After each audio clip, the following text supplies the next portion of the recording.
السلام علیکم عزیز طلبہ و طالبات، امید کرتی ہوں آپ سب خیر و عافیت کے ساتھ ہوں گے۔ آج کا ہمارا موضوع ہے تخلیقی لکھائی کے اہم نکات۔ تخلیقی لکھائی کے اہم نکات میں پہلا ہے موضوع کو اچھی طرح سمجھ کر لکھنا شروع کریں۔ سادہ اور واضح الفاظ استعمال کریں۔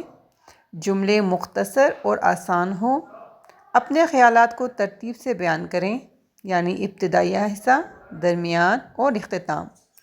املا یعنی اسپیلنگ کی مسٹیک، املا کی درستی اور رموز و اوقاف کا خیال رکھیں۔ مثالوں اور روزمرہ کی باتوں سے وضاحت کریں۔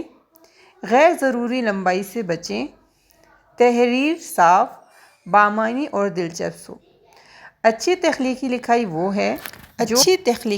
وہ ہے جو آسان ہو اور دل کو لگے۔ تخلیقی لکھائی کے موضوعات سے بھی آپ کو آگاہ کرتی ہوں۔ تخلیقی لکھائی کی اقسام میں درج ذیل موضوعات ہیں، یعنی مضمون نویسی، کہانی نویسی، مکالمہ نویسی، خط نویسی، ڈائری نویسی، تقریر یعنی اسپیچ لکھنا، منظر نگاری، خاکہ نگاری۔ یہ تمام اقسام تخلیقی لکھائی میں شامل ہوتی ہیں اور طالب علم اپنی صلاحیت کے مطابق ان میں مہارت حاصل کر سکتا ہے۔ جیسے کہ کہانی نویسی کے اصول: کہانی کا آغاز دلچسپ اور توجہ کھینچنے والا ہو۔ کردار واضح اور حقیقت کے قریب ہوں۔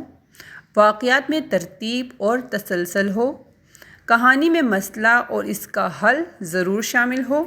زبان سادہ، آسان اور دلکش ہو۔ مکالمہ مناسب مقدار میں استعمال کریں۔ کہانی کا اختتام سبق آموز یا مؤثر ہو۔ غیر ضروری تفصیل سے پرہیز کریں۔ اچھی کہانی وہ ہے جو قاری کو شروع سے آخر تک باندھے رکھے۔ مضمون نویسی کے اصول: موضوع کو اچھی طرح سمجھ کر لکھنا شروع کریں۔ آغاز یعنی تعارف مختصر اور دلچسپ ہو۔ مضمون کو پیراگراف میں ترتیب سے لکھیں۔ ہر پیراگراف میں ایک مکمل خیال پیش کریں۔ زبان سادہ، واضح اور بامعنی ہو۔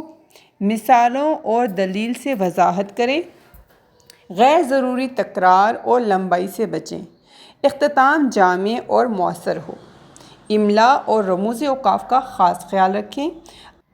اچھا مضمون وہ ہے جو سادہ ہو مگر مؤثر انداز میں بات کو پہنچائے۔ اچھا مضمون کہلاتا ہے۔